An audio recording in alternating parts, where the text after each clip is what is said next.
we have a constitution that says that we should all be treated equally, but we don't treat everybody equally.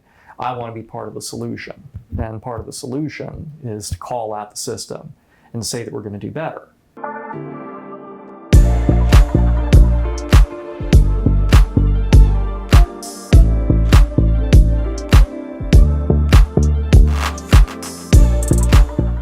This is Ramin Fatehi. I'm the Commonwealth's attorney, and we're on Tidewater Waves. Yes, welcome back. Great to be back, Drew. Thanks, man. Yeah, no problem. Thank you. It has been 4.5 years. It feels like 4.5 weeks. Yeah, that time has picked up on itself. So, with that time, that space in there for the people that don't know you, who are you and where are you from? I'm Ramin Fatehi. I grew up most of my life in Hampton Roads. I moved to Virginia Beach from Tehran, Iran, when I was 7 years old, where my daddy was a doctor. And we settled around here because my grandparents moved down here from Jersey.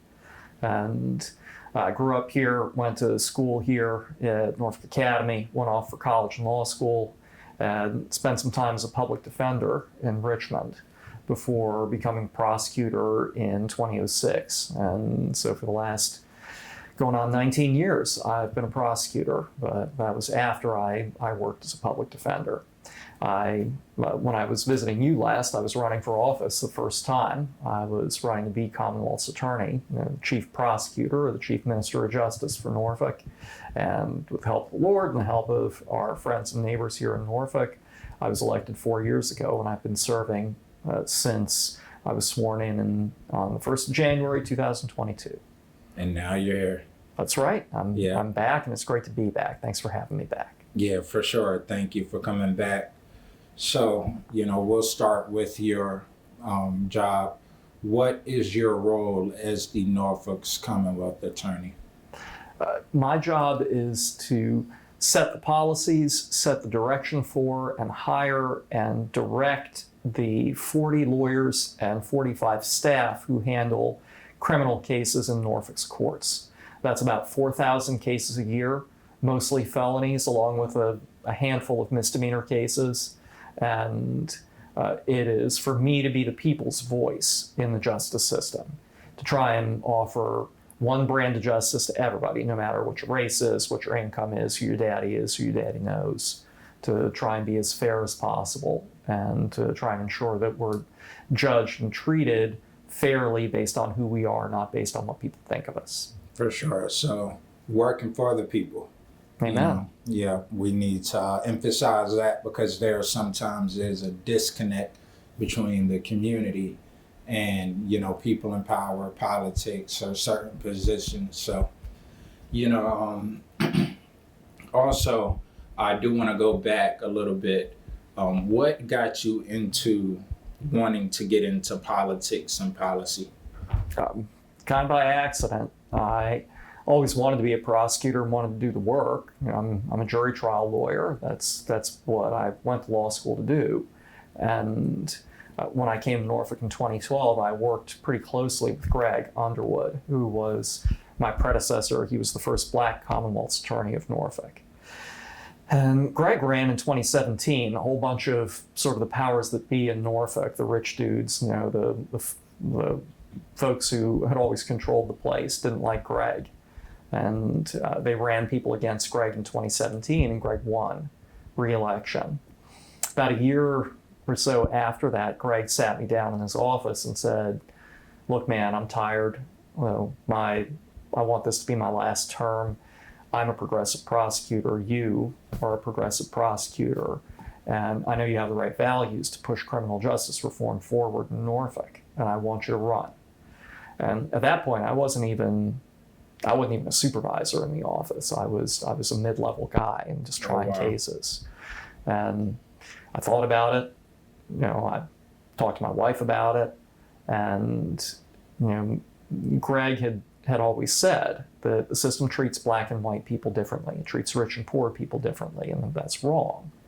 And the fact that he had confidence in me and confidence to ask me to go through what's actually a pretty rough process, I thought about it and I said, yeah, this is a place where we can really make a difference, because who our prosecutor is makes a difference in, who gets criminal records and who doesn't, who goes to prison and who doesn't. And those are decisions that people should be making for the right reasons and not for the old and the wrong reasons. So that's how I got into it. It was because I had a mentor who cared about me and who raised me up and asked me to think about doing this. Awesome. Yeah, mentorship is definitely needed. I think for everyone, whatever field you're going into. So, it's really like a divide and conquer. You said it's a very rough process. You do have people at opposing sides, and especially when election time comes around and campaigning, you get some nasty stuff. So how do you deal with that yourself? I deal with it by remembering, the first time I came through 4 years ago, I said, this is right. We have a constitution that says that we should all be treated equally, but we don't treat everybody equally. I want to be part of the solution. And part of the solution is to call out the system and say that we're going to do better. And that's how to build trust in the system. That's how to show people that we're treating everybody with respect and with dignity. And I felt a real boost when the people in Norfolk voted for my ideas 4 years ago. And then I've been willing to go through it again, even now, and I've got a lot of very fierce and very rich opposition. It's because I know that criminal justice reform works. I've seen it work in Norfolk over the last 4 years, and I know that the work my lawyers and I are doing is making a real difference in people's lives. I know it's corny to talk about it's service. Your politician says it's service, but it is service. And making sure that the right people go to prison for the right reasons for the right amount of time. And that people who don't need to go to prison don't go to prison. People who don't need records don't get records. And that kids don't wind up in prison with 35 and 40-year-olds. That matters. And that makes me fiercely willing to put myself through the ringer of an election every 4 years. Right. And you mentioned you went to school, I know you went to Yale, and then you went to law school at Columbia. Mm-hmm. So how did that shape your viewpoint? Because those are two prestigious programs, on, I guess, bridging the gap between the haves and the have-nots, and your viewpoint on, I guess, just the world and your work in general. They reinforce lessons that I've learned from being a kid. I'm both a rich kid and an outsider at the same time. My daddy is a retired brain surgeon. So I came up with not wanting for anything. Anything that my family needed, we had. Anything I wanted, I had. But at the same time, being a kid in Iran, kids are mean. Kids are mean. So they were mean to me about having an American mom. And then, so I'd take up for her. And then coming to the States, I was like, oh, finally, it's America. Everybody will leave me alone. Nope. I'd take up for my daddy. Mm-hmm. And everybody wanted to give me a hard time because my daddy was from Iran. And so, I understood, I sort of moved in a world of privilege. I had my own privilege, but I was able also, and I've always felt really a kinship with the guy who's standing by himself, not the guy who's standing with the crowd. Mm-hmm. And going not just to Yale and Columbia Law School, but going to Norfolk Academy here, which is a place I love. It's a place I send my kids. I also saw what connections and what privilege brought, because teenagers, especially teenage boys, I'm a former teenage boy. I was stupid. All teenage boys are stupid. That's part of what it means to be a teenage boy. No offense to any teenage boys listening out there. Trust me, you'll understand. You get older. Yeah, it's, we're all impulsive. We all don't care if we die tomorrow, think we're going to live forever. And I saw the way that kids who got into trouble and did things, had their problems go away. And it wasn't just at Yale and Columbia. I learned a lot about sort of ideas about how to structure the world. But it was really when I became a public defender That's when I really got it. Because I worked in Richmond, I represented kids, adults and kids, but especially kids. And I'm talking about, like you said, I'd come out of Ivy League schools. I'd clerk for a justice on the Virginia Supreme Court, and I'd be sitting in the detention home across from a kid who was, I don't know, let me do the math, maybe 10, 12 years younger than me. Somebody could have been my brother. And I would talk with my clients and I would say, you know what, in here, I would say, you're just as smart as I am. You're just as capable as I am. You just have just as much drive as I do. You're also just as stupid as me, just as impulsive as me. You're a human. Right. The only difference between those kids I represented and the adults I represented is that God assigned me to a different family. God assigned me to a family where I had everything. And if my situation had been my client's situation and my client's had been mine, he'd be in the business suit and I'd be in the jumpsuit. And that really put a fire in me because there was nothing I did to deserve my situation or that kid did to deserve his. Now, we all live in a world of free will, but when your choice is between bad and bad, that's different than when your choice is between good and good. And watching people really get crushed by the system and not get recognized, for basically the premium the privilege offers to people. It's the freedom to fail. It's the freedom to make mistakes. It's having a net underneath you when you're on the tightrope. That's what drove me into prosecution, and that's what makes me a progressive, and such an inflexible advocate for giving the same breaks and the same treatment to rich people and poor people, rich kids and poor kids, connected kids and not connected kids, because we all make mistakes, but our sanction or our second chance shouldn't be driven by whether people think that we're quote unquote good or bad, or quote unquote the right guy or the wrong guy, or the right kind of person or the wrong kind of person. Right. And people didn't show up here themselves. So a lot of that is catching up. Science is improving. We are learning more about ourselves with technology more and more every day. So I did want to ask you, as a follow-up question, what type of diversion programs need to really be implemented to not only help families, but to improve their way of life so that we don't continue to repeat that cycle? That is a great question. And practically all of them are outside of the criminal system. One of the big lies that people have told about the criminal system is that we're treating a problem. Violence is a problem, gangs are a problem, drugs are a problem. Then we fight a war on drugs or a war on crime. These are all symptoms.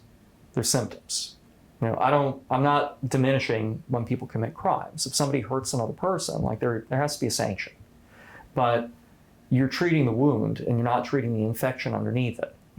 So the things that make a difference, and we'll talk about diversion in a second, but the greatest cures to crime and to criminal behavior are the prevention tools. It's good jobs, especially good blue-collar jobs. I sat in a union hall this morning and heard about how the Trump administration and how the state government is still fighting wars on unions. So blue-collar dudes like my father-in-law, who was a union guy, they were able to make a life for themselves working with their hands. It is schools, so that my kids and the kids who are 8 years old, like my son, whose mom is working 3 jobs and worrying about getting evicted, can have an education, and a good education that develops his or her full potential. That's crime prevention. The healthcare, environmental justice.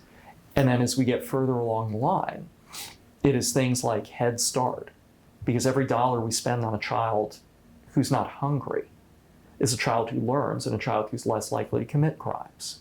If we're teenagers, we're talking about boys and girls clubs, rec leagues, everything from what Aunt Clary does with the Nighthawks to what the dudes in Huntersville do with their Pop Warner football teams with no recognition and no money.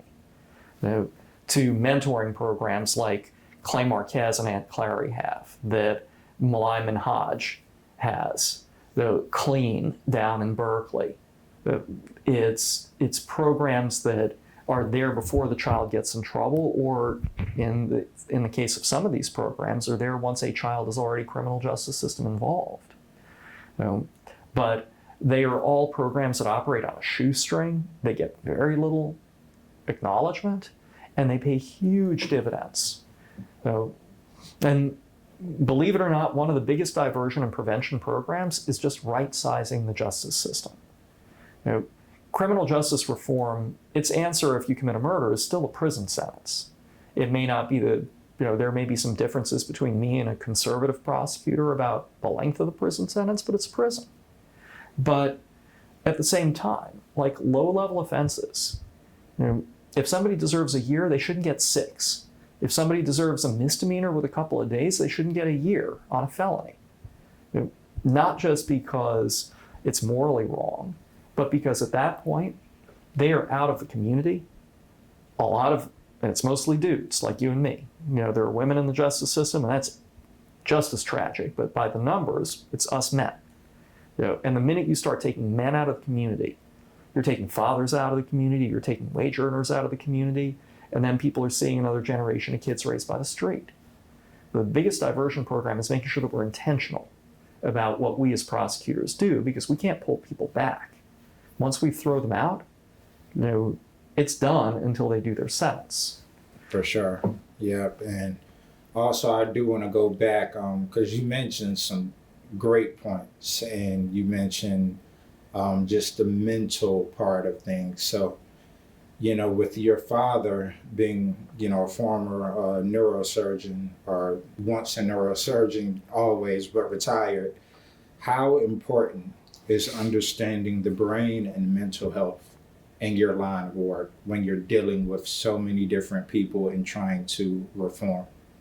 It's a huge deal. One of the biggest, I'll talk about the brain in 2 ways. One is in understanding how we develop our brain, and the other way is dysfunctions of the brain, mental illness. So one of the biggest injustices of the 1990s, of the crime bill era, was this idea that children were permanently bad at a certain point, the so-called super predator myth.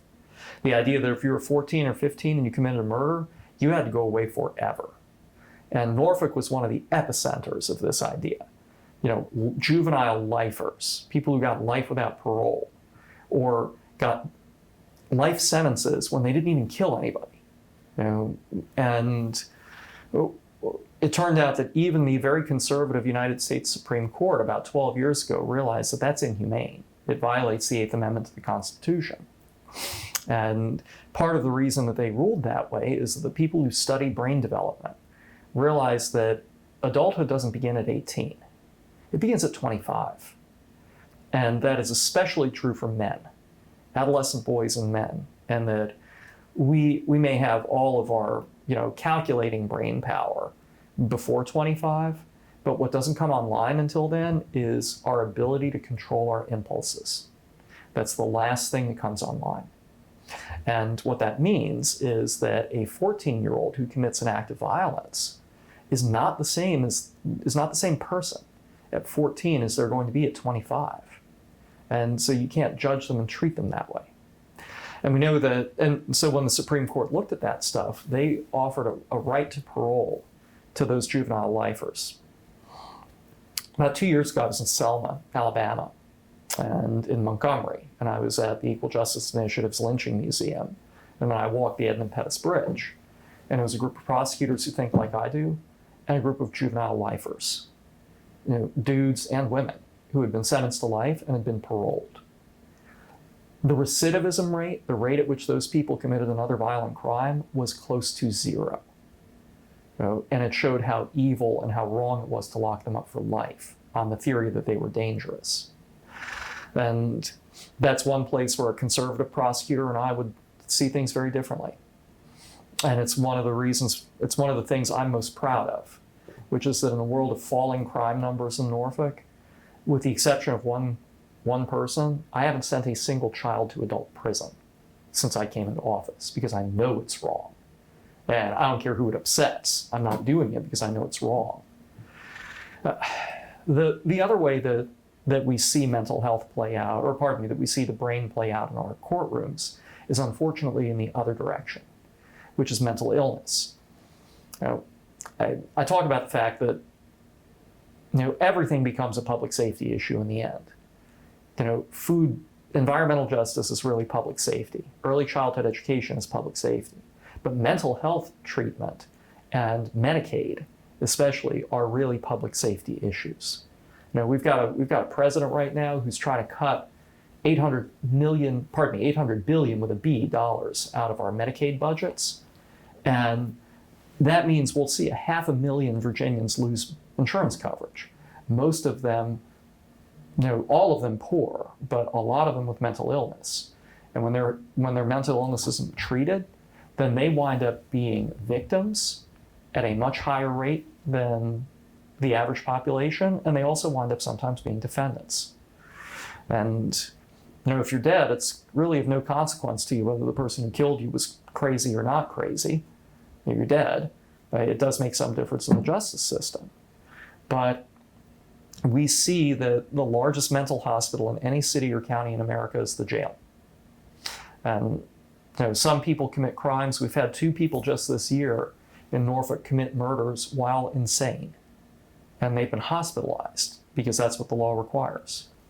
We've also seen multiple people over the last 4 years get life sentences or close to life sentences for rapes and for murders where they were profoundly mentally ill.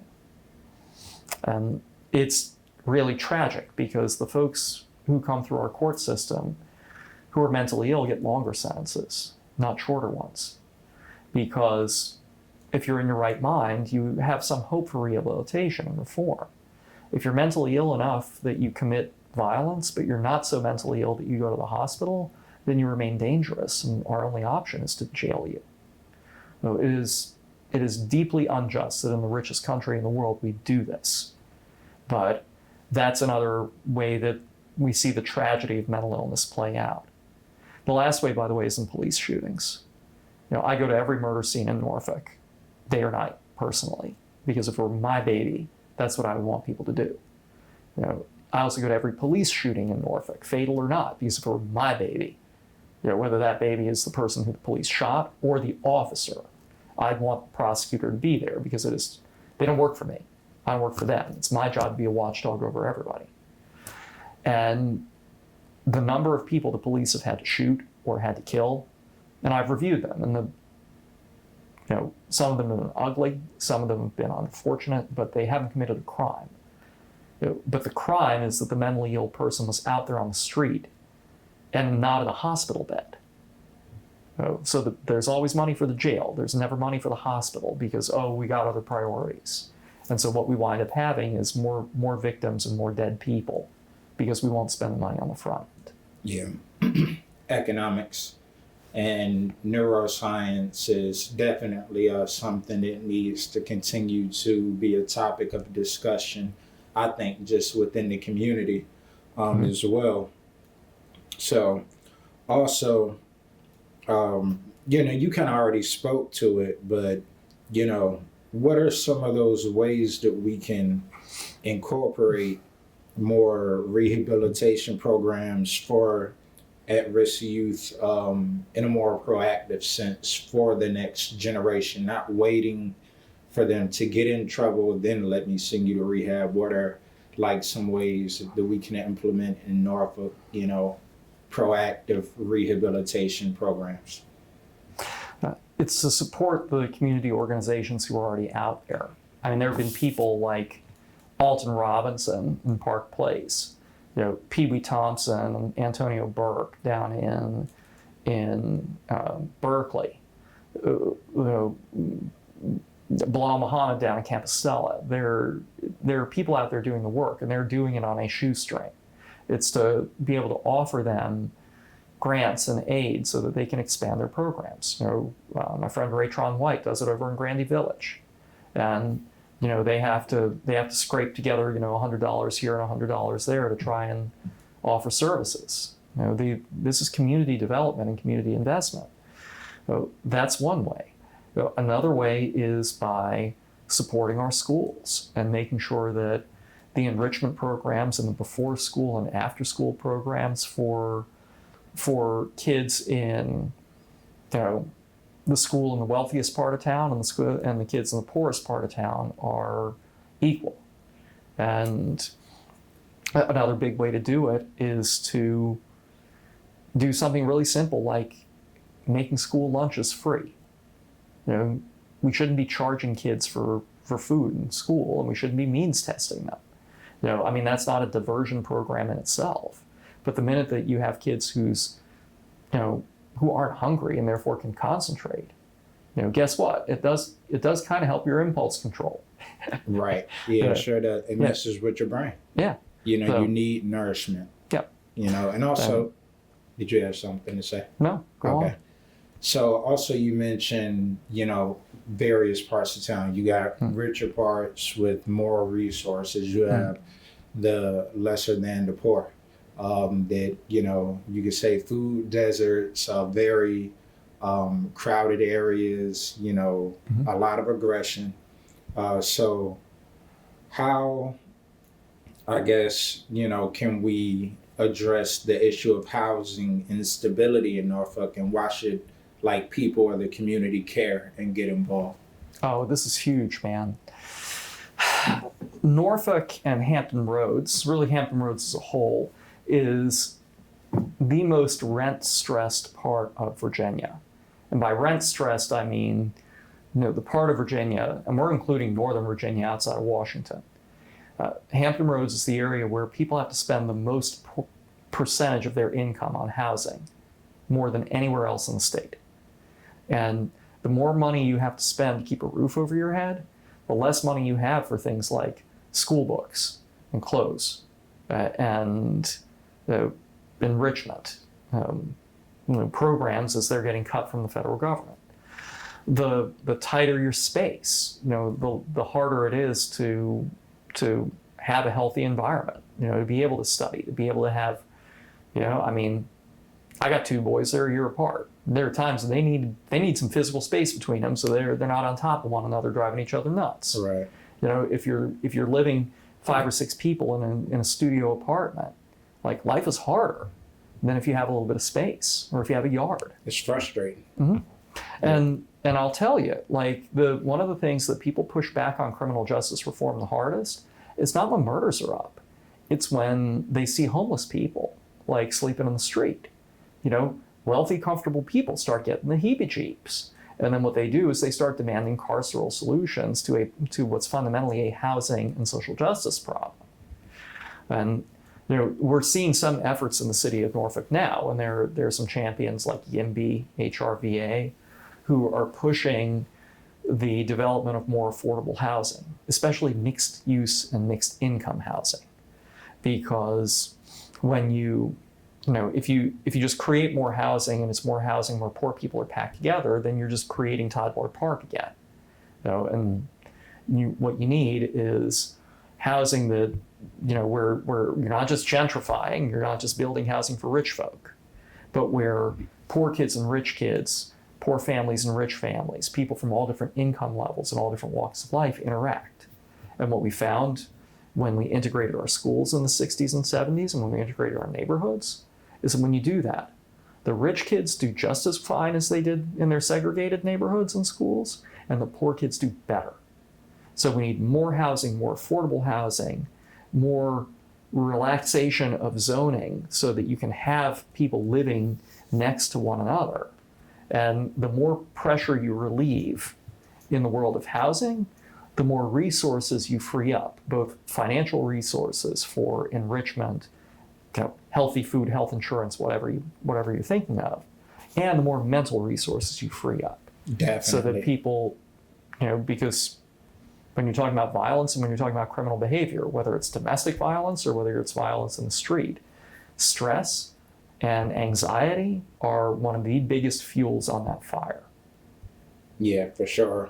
Speaking of mental health, anxiety is a real thing, and we don't want to overuse that word because I think everyone has a bit of anxiety. It's a bit of, our survival instinct, but we don't want to stress because stress will take you out of here. So I did, want to ask, speaking of stress and, the criminal justice reform, how do you plan? I mean, this is a topic that's been, around forever, but plan to like attempt to shut down such a strong system deemed the school to prison pipeline? Well, the biggest way of doing it is by exercising my power both to say yes and my power to say no. Now, I was talking about this last night in a room full of relatively conservative people who said, well, aren't you just like not enforcing the law or not doing your job? And I said, no, I'm a progressive prosecutor. And what that means is that I don't operate based on the feels. I operate based on the data, on what actually works. And when it comes to the school to prison pipeline, the biggest thing that I am able to do is to make sure that there's a cap on the pipe. Now, I can't control what happens at the arrest process. Virginia prosecutors don't control who gets arrested. We don't even control who gets charged. That we definitely don't control like school suspension policies or disciplinary policies. Those are all upstream from us. But what I do control is, okay, we have a child. This child has now been charged with a criminal offense. Is this a crisis or is it a crime? If it's a crime, how do we handle this in a way that provides safety to the community, some sense of healing and closure if there is a victim, but also doesn't turn around and act in such a heavy-handed way that we are taking a child and turning that child into someone who is going to be dangerous in the future. And one of the biggest ways that I've done that is by taking control of that process. 20 years ago, like, juvenile court wasn't considered like real court. It was considered like JV court. And that's just wrong. Like, juvenile court is where some of the most important and frankly potentially dangerous situations in Norfolk get resolved. And the decisions about which kids got certified and sent to adult court, until I came into office, that was basically a decision that whoever the prosecutor was out of the 40 prosecutors who got the case got to make it. And somebody's number 1 and somebody's number 40 out of that crew, both in terms of discernment and in terms of experience. And what I've said in my office is that if a child's going to adult court, I need to sign off. And going to adult court doesn't necessarily mean going to adult prison. We've got facilities upstate for children, and kids sometimes have to go there if they commit a murder, if they commit a rape, if they shoot somebody. But the decisions about what sort of sentences to seek on those children, if somebody wants to put a child in adult prison, I have to sign off on it. And so I've sort of made myself the plug in the pipeline. Mm-hmm. And that's why who our prosecutor is matters, because if I'd wanted to jam every kid I possibly could, we probably could have sent 30 or 40 kids to adult prison, if not more. Wow. Easy. And we could have done it in a way that would have tied the judge's hands and forced them to do it. Mm. Nobody could have stopped us. Power. Yeah, it's an immense amount of power. And it's funny because just like judges, we're almost all powerful in some ways and completely powerless in others. I can't make witnesses come to court. I can't make the judge or the jury rule a certain way, but I can charge mandatory minimums. I can force kids into the adult system. And those are some of the things that I've really tried not to do. Now, if you go to my office's website, I'm, as far as I know, the only prosecutor in Virginia who has all of my policies about how pleas are supposed to work. Mm-hmm. Bearing in mind, 9.5 out of 10 cases in American courts are resolved by plea. Now, not in Norfolk, in America. So I have my plea agreement policies over there for God and everybody to see. And one of the innovations in that policy is not just this piece for kids, but in there it says, if you want to use mandatory minimums, you got to go through some layers. Yeah. And if you want to use enough of them, you got to come to me. If you want to ask for a sentence over a certain number of years, you got to come to me. Because I'm the one who has to go out into the community and say, I swore on my honor that we were going to do this and not do this. Mm-hmm. And so justice. Yeah. And so if somebody's going to get a sentence, I want to make sure that I have passed judgment on it so that the voters know who to hold accountable if they disagree with what happened. Mm-hmm. So that, I know it sounds really like simple, but one of the biggest things with closing down the pipeline, both for kids and for adults, is just having somebody who's a gatekeeper and saying, let's think about this and let's be intentional. Let's not just do it because we can. Let's do it because we should. And in a way that we can explain to the dude I run into at the food line in the afternoon, on my way home from work, why we did what we did. Right. Yeah. So, speaking of policy, it goes hand in hand with, everything is like a melting pot. We talk about the criminal justice, but at the end of the day, it comes down to really the allocation of money. So, the more I think money, resources, people can pocket it, like you say, certain people in power, but, in terms of the disbursement into the community. So where do you see like Norfolk's economic development in the next 5-10 years? Man, I don't know. Like that's asking a brain surgeon a heart surgeon question.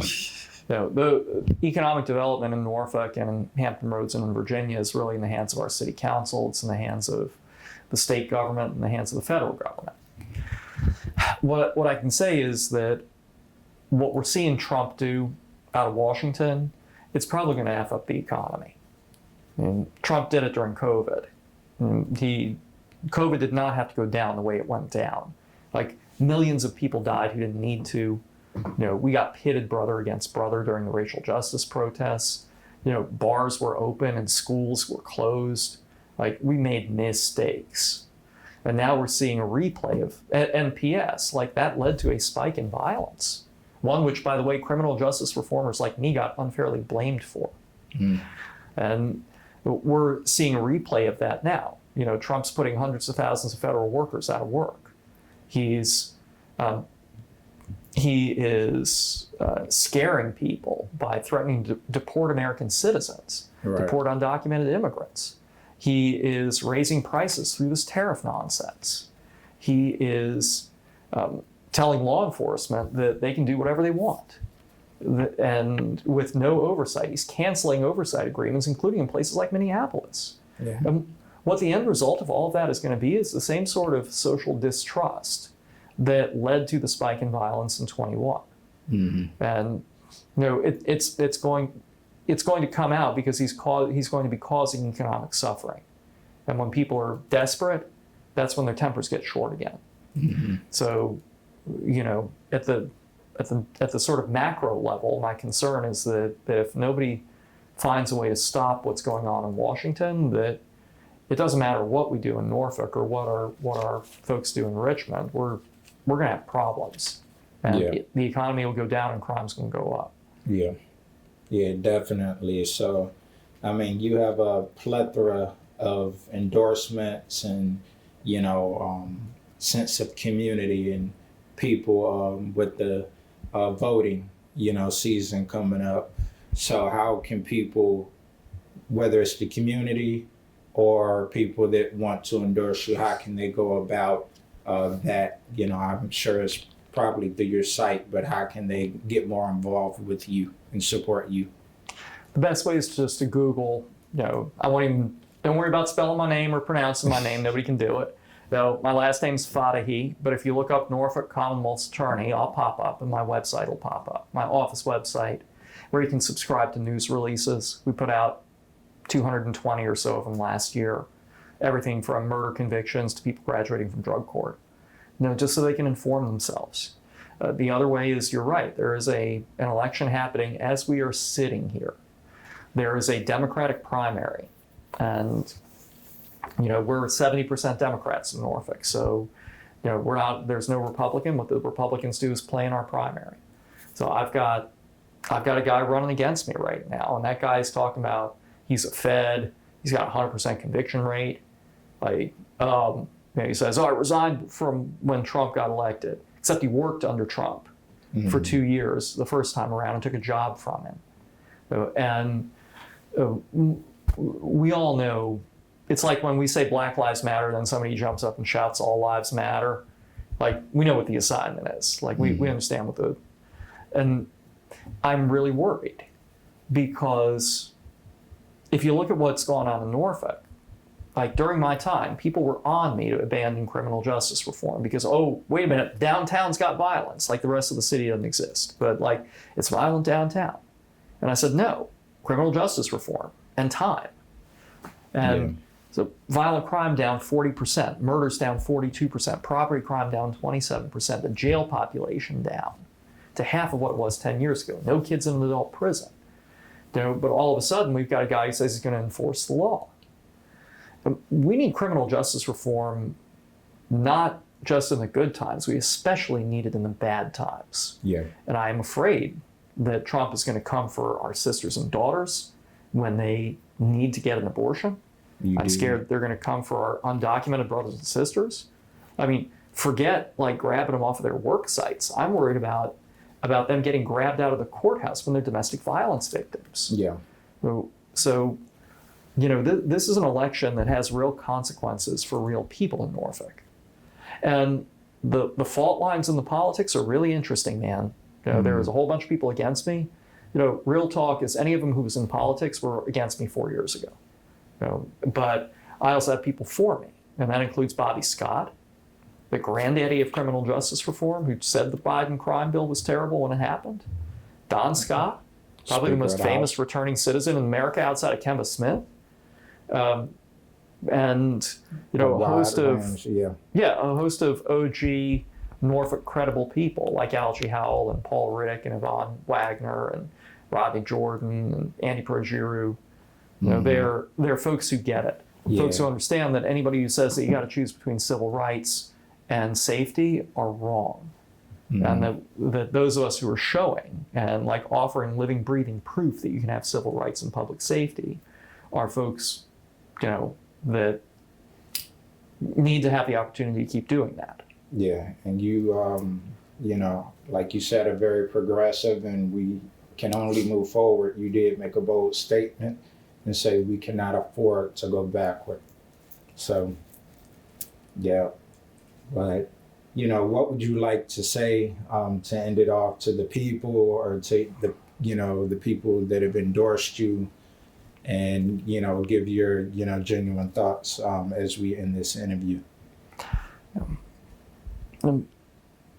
We're judged as a country and we're judged as a people by whether we keep our word and by whether we're honest about our principles. You know, the reason that millions of people try to cross the border into America every year is because of our ideals. Because even though we've never treated everybody equally, we at least say that that's what we want to do. Well, we need to look and hold accountable our elected officials who are trying to do that. Those of us who are trying to do it, you know, please vote for us. Those of us who break our promises or who run our mouths and then don't do it, vote us out. But we can't give up on the American experiment just because it's continued to fail, because there's nowhere else that we're trying to do this. And, you know, here with, you know, just a local prosecutor in Norfolk race, you don't get to vote for your laws in Virginia. You don't get to vote for your judges. You don't get to vote for the cops. The only part of the justice system that you get a direct say in as a citizen in Virginia is in who your prosecutor is. And